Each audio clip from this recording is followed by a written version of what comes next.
L'Anguila és un projecte complicat, ambiciós, dolorós, incòmode, al mateix temps també com a autora m'ha donat molt plaer. L'Anguila surt d'aquesta pulsió de voler retindre carn calenta que batega, però llisca, no? S'esvara, com diem en València, i després de la incapacitat de gestar un ésser humà. És aquesta voluntat de retindre la memòria d'una persona, que és l'avi, i aquest no saber si vaig a poder continuar d'aquesta manera, com fa gairebé tothom, amb aquesta herència, no?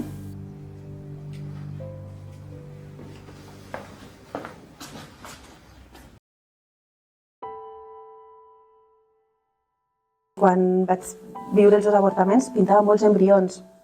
Pintava a l'oli, feia aiguatintes, amb gravat, amb llapis, no? Jo pensava, a base de repetir el motiu, acabaré entenent-lo, o acabaré gastant-lo, o acabaré resolent, no?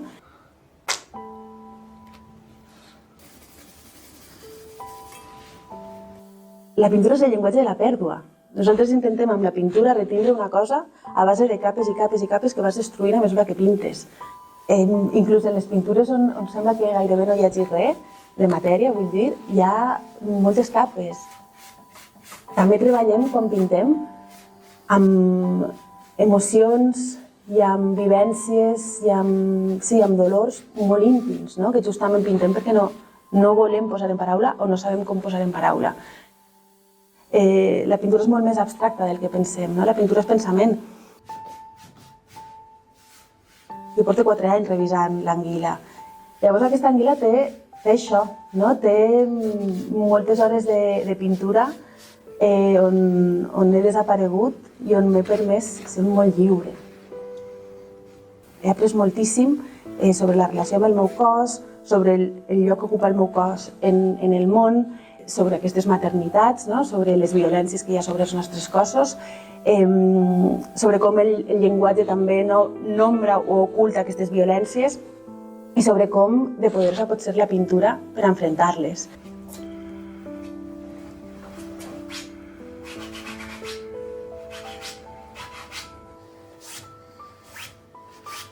Jo espero que sigui l'última mutació, perquè també entenc aquest projecte com el final d'un cicle i l'inici d'un altre. El que m'ha donat aquesta revisió ha sigut poder pintar des d'un altre lloc. L'any 2001 vaig marxar sola a Santiago de Chile i vaig tindre la sort de que em convidessin a visitar el taller 99 i després la gran sort va ser tindre un referent femení en el que mirar-me. És una de les coses que més agraeixo a la vida, haver-la pogut conèixer. El taller La Madriguera, que és una filla petita del taller 99, la tenim molt present. La Madriguera és l'espai que a mi m'hagués agradat tindre quan tenia 20 anys. L'espai segur que per a mi va ser el taller 99.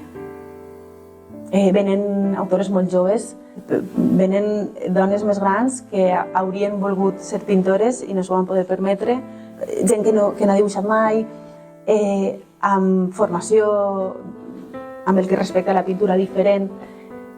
Aquesta visió de l'art i del món i aquest entendre el que estem fent des d'aquest lloc, per a mi és molt interessant i m'ha ajudat molt.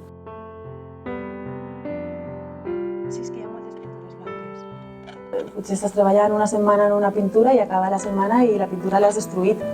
Però és que d'això es tracta, d'entendre, de saber que és una carrera de fons, que és una carrera molt lenta. Aquest saber que hi ha alguna cosa ahí, i molts cops estàs pintant i tu saps que hi ha alguna cosa ahí, i estàs a punt de tocar-la i quan quasi la tens a la mà desapareix.